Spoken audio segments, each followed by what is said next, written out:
জি না ভাইয়া, আজকের পর থেকে আমার মনে হয় যে আমার ভাইদেরকে বলবো ভাইয়া, আপনারা ভাইয়া সতর্ক হন। আর যে জুয়ার আসন, এই জুয়ার আসন আমি বলবো জুয়ার আসন কোন রকমে ভালো না মানুষের জন্য। আমি গোসল করার দুধ দিয়ে গোসল করার একটাই কারণ ভাইয়া, জি বলো, আমি গত 1 বছর খুবই ভালো ছিলাম ভাইয়া। আমি ভুলবশতে আমি দেখতাম আমার বন্ধু বান্ধব দুই একটা খেলতো, ওরা হয়তো ফাজলামি করতো, নাহলে শয়তানি একটা অ্যাপস আছে ওইটার বিরুদ্ধে খেলতো। এরা আমারে তাল দিয়ে ভাই আমার কেসির ভিতরে ঢুকে দিচ্ছে। কেসির ভিতরে ঢুকে দেওয়ার কারণে আমি একটা পার্সেন্টে এক সময়ে 20,000 টাকা ভাইয়া ডিপোজিট করছি এখানে। ডিপোজিট করার পরে আমি 20,000 টাকাতে ভাই 1 লক্ষ টাকা আমি পাইছি অলরেডি। পাওয়ার কারণে আমার একটা নেশা ধরে গেছে।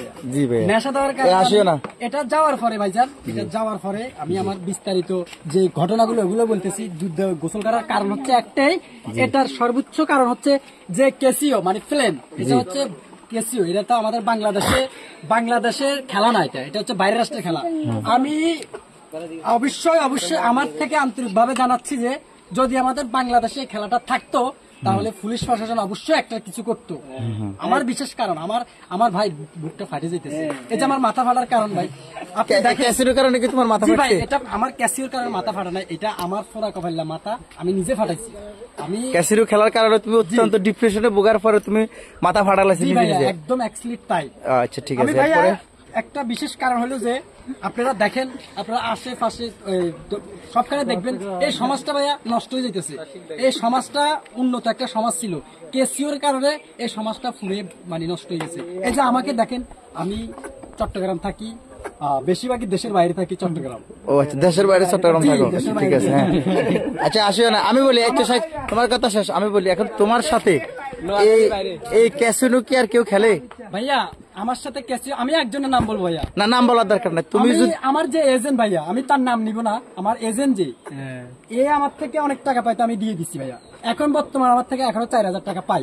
আচ্ছা ওটার দরকার, আমি কি বলি শোনো, এখন তুমি শুধু সিঙ্গেলে ভালো যাইতেছো নাকি তোমার ফুল গ্রুপ নিয়ে তুমি ভালো যাইতেছো? ভাইয়া মানুষ বলে যে তুমি ভালো হও তারপরে অন্যজনকে ভালো করো। আচ্ছা আগে তুমি ভালো হইতেছো তারপরে তুমি ওদেরকে ভালো করবে।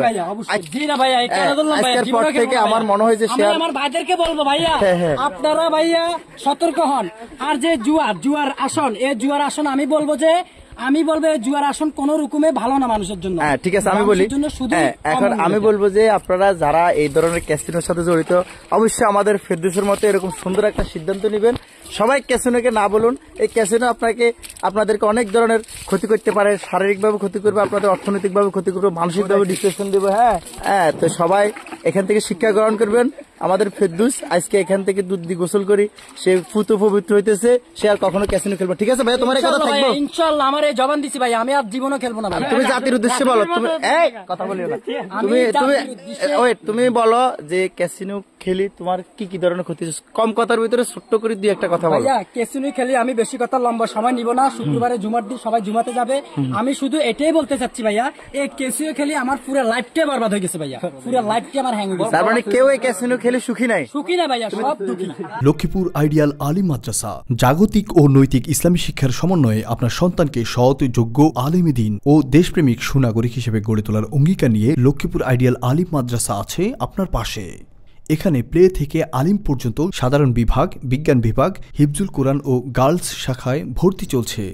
এখানে রয়েছে উন্নত যোগাযোগ ব্যবস্থা এবং রুচিশীল ও শিক্ষাবান্ধব পরিবেশ, আবাসিক অনাবাসিক ডে কেয়ার ব্যবস্থা। লক্ষ্মীপুর আইডিয়াল আলিম মাদ্রাসা, কোর্ট বিল্ডিং সংলগ্ন, জুমুল স্টেশন, সদর, লক্ষ্মীপুর। নোয়াখালী টিভি, বৃহত্তর নোয়াখালীর প্রতিচ্ছবি।